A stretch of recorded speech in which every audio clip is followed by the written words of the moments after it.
Before the world knew Prince Harry as the man standing beside Meghan Markle, long before the Netflix documentaries, the interviews, the book releases, and the headlines, there existed a very different Harry. A version of him many people have forgotten. A boy shaped by loss, a young man shaped by pressure, and a prince shaped by a life that demanded strength even when he felt weak. This is the deeper, fuller, unseen story of Prince Harry before Meghan, the story that explains everything that came afterwards. Harry was born into a world where every breath, every step, and every moment was watched. But Princess Diana tried to give him something different, a small taste of freedom. She took William and Harry outside the palace walls. She took them to theme parks, to McDonald's, to hospitals, to shelters, to places where real life existed. Diana wanted Harry to understand people, not just protocol, emotions, not just duty. And Harry, with his bright smile and mischievous energy, was always the child who reminded her the most of herself. Sensitive, emotional, adventurous, and in need of more love than the royal institution knew how to give. When Diana died, Harry was only 12. The world watched him walk behind her coffin, a moment that would become one of the most iconic and heartbreaking images of modern royal history. But what the world didn't see was the rule he was given that day. Do not cry, do not break, do not show pain.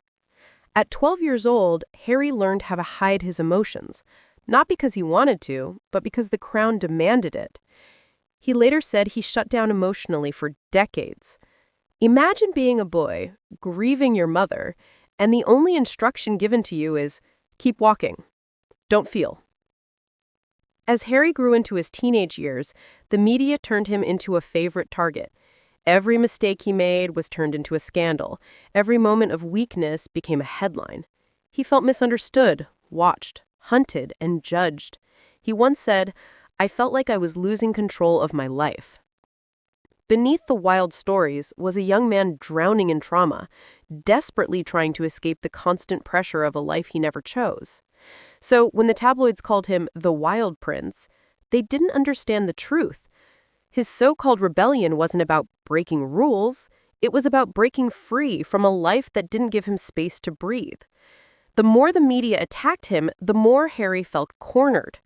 The controversies that people still talk about weren't just mistakes. They were symptoms of a deeper pain he didn't know how to express. Then came the military. When Harry became Captain Wales, everything changed. He wasn't treated like a prince. He woke up at the same time as everyone else. He trained, he worked, he fought.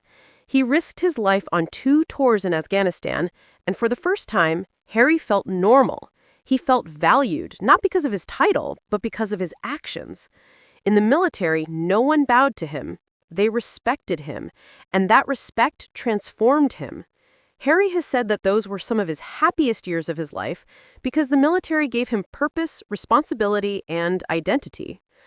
But returning to royal life wasn't easy. He went from a world of clarity and duty back into a world of rules and expectations that never fully made sense to him. He tried to carve out a role for himself through charity work, mental health advocacy, and supporting wounded soldiers. He created the Invictus Games, one of his proudest achievements, something that helped thousands of injured veterans around the world.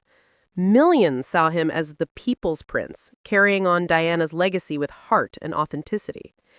But inside the palace, things were different. Harry felt restricted, overshadowed, and misunderstood. He wasn't the heir. He was the spare. A title that followed him from childhood. A title he later admitted deeply shaped his sense of self. He lived in the shadow of the future king. William had a clear path. Harry did not. And as he entered his 30s, the pressure to find a partner, settle into a role, and behave like a royal grew stronger. But Harry still felt emotionally unresolved, still carrying childhood wounds that no one around him seemed willing to help him heal. So by the time Meghan Markle entered his life, Harry was already on a journey of transformation. He wasn't looking just for romance. He was searching for connection, understanding, and someone who saw the human being beneath the royal title. Someone who didn't see him as an institution, but a man shaped by trauma, loss, service, and a lifelong fight for identity. When Meghan came, she didn't start Harry's change.